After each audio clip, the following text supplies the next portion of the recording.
आवागमन का चक्कर मिट गया। कुछ लोग दूसरे प्रकार के अर्थ करते हैं कि भगवान के दिव्य धाम में पहुंच गए, मुक्त हो गए।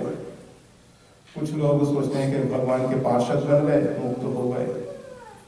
मुक्ति का अर्थ होता है जो अज्ञान की धारणाएं हैं, हिते ज्ञानान मुक्ति। जो अज्ञान जनित हमारी धारणाएं हैं वो टूट के गिर जाएं और हमको सम्यक प्रकार का बोध, सम्यक प्रकार का ज्ञान अंदर से हो जाए।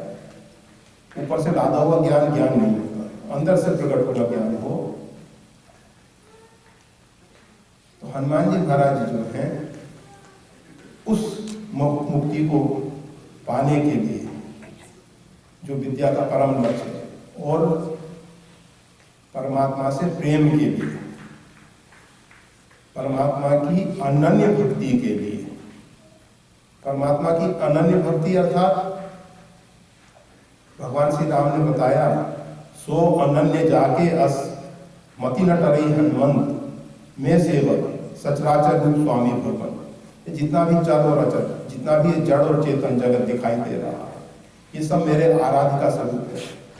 मैं उनका दास हूँ, दासो हम कौशलेंद्र से क्लिष्ट करना। इस प्रकार से हनुमान जी महाराज जो हैं चर अचर में भगवान श्री राम का स्वरूप देखते हैं और उनका जीवन पूरा जो है राम सेवा के लिए समर्पित है, अर्थात समष्टि चराचर की सेवा के लिए समर्पित है। जहां जहां राम भक्तों को कष्ट होता है, अर्थात किसी भी रूप में परमात्मा की उपासना करने वालों को, किसी भी रूप में परमात्मा की उपासना, ऐसा नहीं है कि कोई कृष्ण रूप में भगवान की उपासना कर रहा है तो हनुमान जी उस पर कृपा नहीं करेंगे। कोई शंकर जी के रूप में कर रहा है, कोई गणपति के रूप में कर रहा है, कोई लक्ष्मी नारायण के रूप में कर रहा है, कोई स्वामी नारायण के रूप में कर रहा है, कोई श्रीनाथ जी के रूप में, किस भी रूप में भी कर रहा है। हनुमान जी महाराज की दृष्टि में सचराचर परमात्मा का ही स्वरूप है। तो हनुमान जी महाराज ने उस स्थिति में पहुंचने के लिए फिर कठोर साधना की। हनुमान जी का प्राकट्य भगवान श्री राम के प्राकट से त्रेता में। वैसे भगवान श्री राम अनादि ब्रह्म है, आदि अंत को उजास न पावा, उनका ना तो आदि है ना अंत है। फिर भी लीला करने के लिए वो त्रेता में महाराज दशरथ के यहाँ पुत्र रूप में प्रकट होते हैं। तो महाराज दशरथ के यहाँ जब भगवान श्री राम प्रकट हुए, उस समय हनुमान जी की उम्र बहुत हो चुकी थी, काफी बड़े हो चुके थे। ऐसा नहीं कि हनुमान जी उम्र के हिसाब से तो छोटे थे। तो हनुमान जी महाराज जो हैं कठोर तपस्या की, साधना की, राम नाम की साधना। इतना नाम जप किया, इतना नाम जप किया कि उनके रोम रोम से राम नाम की ध्वनि प्रकट हो गई। मतलब जब आप जप करते करते मंत्रमय बन जाओ, मंत्र आपके अंग उपांग में सब जगह रमन करने लग जाए, आपके जितने भी रोम छिद्र हैं इनमें से नाम की ध्वनि निकलने लग जाए। आपको मालूम होगा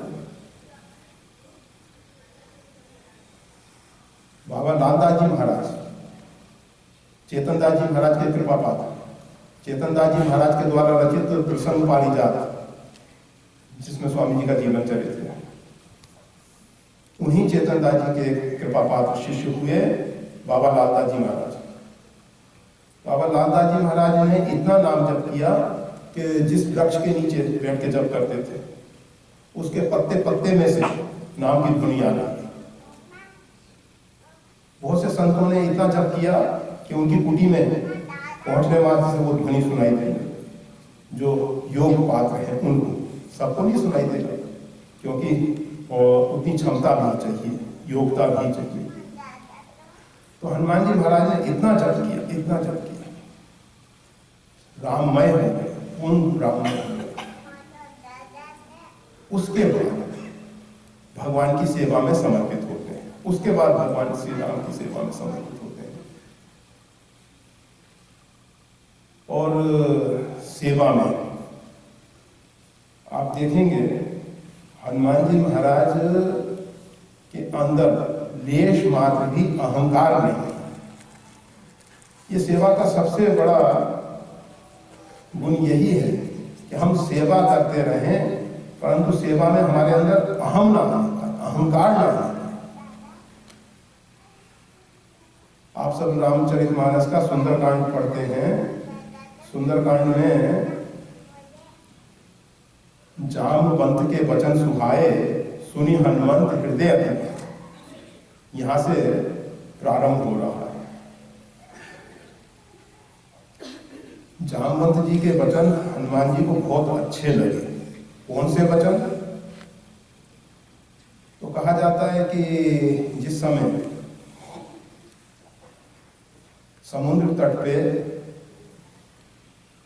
सुग्रीव के द्वारा भेजी हुई अंगद के नेतृत्व में एक टोली, वानरों की टोली, एक वानरों का टुकड़ी समूह उपस्थित था और सबके सामने एक समस्या थी। सीता जी जो हैं समुद्र के उस पार बैठी हुई हैं अशोक वाटिका में। संपाति ने देख के बताया था कि मैं देख रहा हूँ कि सीता जी इस प्रकार से वहाँ अशोक वृक्ष के नीचे विराजमान है। आप में से कौन व्यक्ति जो है ये साहस करेगा तो सीता जी के पास जाके दर्शन करके भगवान का संदेश देगा और पुनः भगवान की सेवा में उपस्थित होगा। पार जाकर संशय रखा। जितने भी वानर थे उन सब ने पार जाने में संशय बताया। जब मन में कोई कार्य में संशय आ जाए, संशयात्मा विनश्यति, श्रद्धावान लभते ज्ञान। जो श्रद्धावान है वो ज्ञानार्जन कर लेते हैं और जिनके मन में संशय आ जाता है वो संशय जो है कार्य को सिद्ध नहीं होती। ये श्रद्धा और संशय दोनों एक दूसरे के विरोधी हैं। बहुत से लोग कहते हैं हम पहले श्रद्धा थी परंतु अब नहीं रही। तो ये श्रद्धा नहीं थी, वो क्या था कि अनेक प्रकार के संशय थे, संदेह थे। उनके ऊपर एक झीनी, एक बहुत बारीक परत जो थी श्रद्धा की दिखाई दे रही थी और उसमें थोड़ी सी खरोंच लगी, थोड़ा सा फट गया तो अंदर से वो संशय उभर के आया। संशय और श्रद्धा दोनों एक साथ नहीं रह सकते। या तो श्रद्धा होगी या संशय होगा।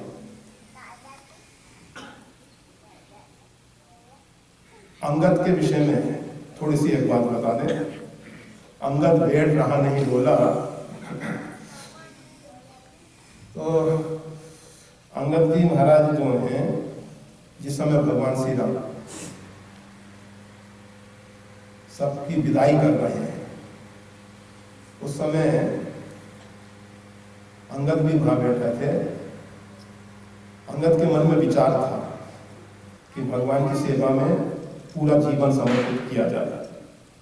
अंगद भगवान की सेवा छोड़ के जाना नहीं चाहते थे और भगवान श्री राम जो हैं, राम सदा सेवक रुचि राखी, वेद पुराण संत सुरसा। भगवान अपने भक्तों की इच्छा पूरी करते हैं। तो अंगद के मन में जब इस प्रकार की इच्छा थी तो भगवान ने उसको क्यों नहीं रखा।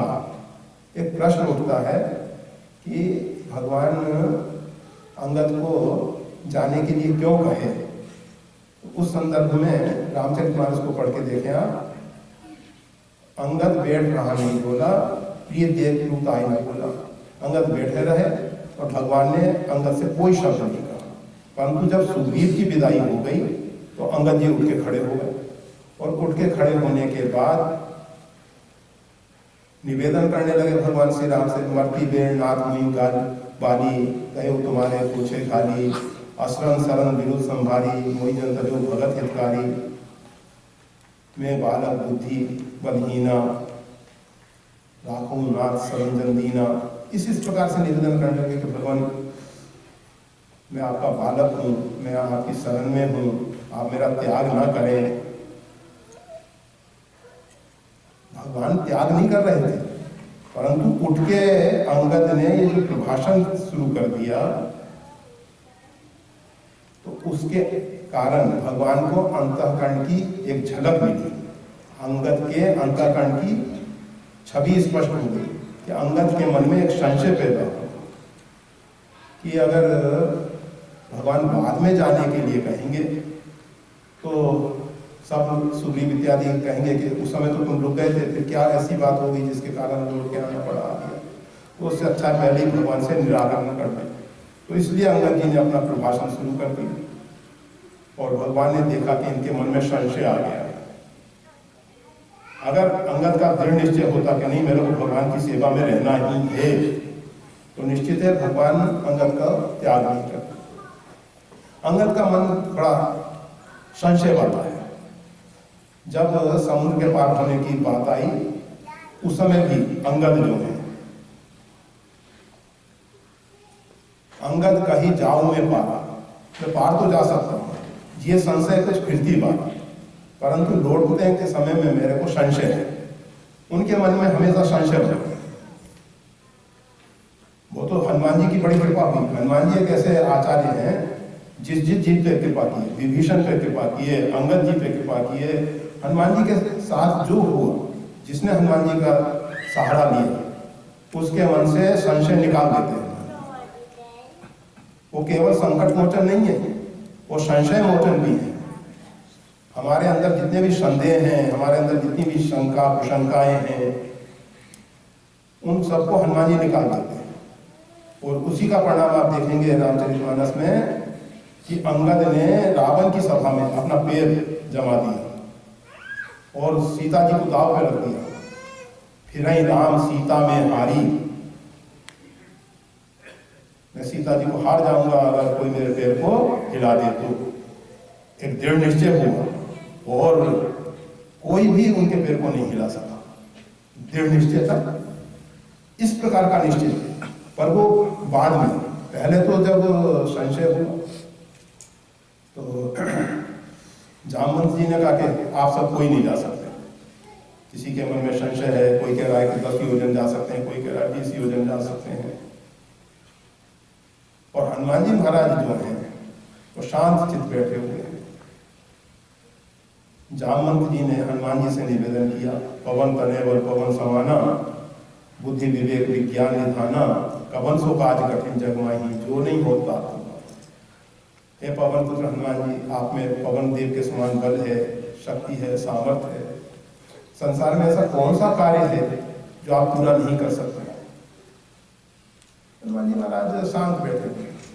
ये देखिए, कोई व्यक्ति जब किसी की प्रशंसा करता है तो उसके अंदर थोड़ा सा अहम जागृत हो जाता है कि मैं कितना महान हूं, जो मेरी इस प्रकार से लोग स्तुति कर रहे हैं, प्रार्थना कर रहे हैं। परंतु हनुमान जी के अंदर उसका कोई असर नहीं होता। सही उन्होंने विद्यार्जन किया है, सही उन्होंने नाम जप किया है, उन्होंने सही साधना की है, और उसका परिणाम यह है कि हनुमान जी महाराज शांत बैठे हुए। जब जामवंत जी ने कहा राम काज लग कब अवतारा, राम कार्य के लिए आपका भूमंडल पे अवतार हुआ है। और सुनते ही भाई ऊपर बताकारा, जैसे हनुमान जी महाराज ने सुना कि राम कार्य के लिए पृथ्वी पे उनका अवतार हुआ है, तुरंत उनके मन में विचार आया, फिर तो राम जी ने उस कार्य के लिए योग्यता दी होगी, क्षमता दी होगी। कनक भूराकाश शरीर, बहुत विशाल शरीर उनका हो गया। ये जब व्यक्ति अंदर से दृढ़ विश्वास से भरा होता है, साधना के गौरी शंकर शिखर पर पहुंचा होता है, तो जैसा जैसा उसके अंदर संकल्प होता है वो वैसा फलीभूत होने लग जाता है, ऐसा फलीभूत होने लगा। और हनुमान जी महाराज पर्वताकार हुए और फिर जामवंत जी से पूछे कि जामवंत में पूछूं तो ही उचित सिखावंती जो हो। जामवंत जी मैं आपसे पूछ रहा हूं, हनुमान जी महाराज को अभिमान नहीं कि जामवंत जी से पूछें तो उसमें कुछ न्यूनता पाई जाए। उन्होंने कहा कि मेरे को उचित शिक्षा दो आप कि मेरे को वहां जाके करना क्या है, लंका में जाके करना क्या है। तो जामवंत जी ने कहा इतना का होता तुम जाई सीता ही देव बहुत सुधी आई, बस माँ भगवती सीता जी के दर्शन करना और लौट के आके भगवान श्री राम के पास उनका संदेश सुना देना, इतना ही आपको करना। जामवंत के वचन सुना है। ये जो वचन है जामवंत जी के हनुमान जी को बहुत अच्छे लगे और उसमें जामवंत जी ने एक निवेदन और किया था, रावण के वध के लिए कौतुक लाग संकल्प से है। तब भगवान श्री राम जो हैं रावण के वध के लिए स्वयं आएंगे और साथ में खेल के लिए बांधवों को रखेंगे, जिससे खेल की शोभा बढ़े। वैसे तो रावण वध के लिए भगवान श्री राम पर्याप्त हैं और भगवान श्री राम को ही ये पवित्र यश मिले, ये हम सबका दायित्व है, हमारा कर्तव्य है। हम अपने ऊपर ऐसा कोई बोझ ना ले लें। इस प्रकार से जामवंत जी ने हनुमान जी को बताया, हनुमान जी को बहुत अच्छा लगा। फिर हनुमान जी महाराज छलांग लगाते हैं, बार बार रघुवीर संहारी, बारंबार रघुनाथ जी का स्मरण किया और तरक्यो पवन तनय बल भारी, और रघुनाथ जी का बल उनके अंदर प्रविष्ट है, प्रकट हो गया है और उन्होंने छलांग लगाया। वो जा रहे हैं उस विषय में, जिन अमोघ रघुपति कर बहाना यही भांति चले उबन। जिस प्रकार से रघुनाथ जी का अमोघ बाण जाता है उस प्रकार से हनुमान जी जा रहे हैं। ये रघुनाथ जी का अमोघ बाण मतलब निष्फल नहीं होता। बाण में दो तीन बातें हैं। रघुनाथ जी का बाण, राम बाण रवि हुए जान की कम बरूद का जात धान की। रघुनाथ जी का बाण जो है राक्षसों के संहार के लिए बिना प्रयास राक्षसों को वध कर देता है। वाल्मीकि रामायण में उसका बहुत वर्णन है। थोड़ा सा हम हनुमान जी का चरित्र स्पर्श कर रहे हैं, टाइम भी हो रहा है, घड़ी की सुई चलती चली जा रही है, तो सिर्फ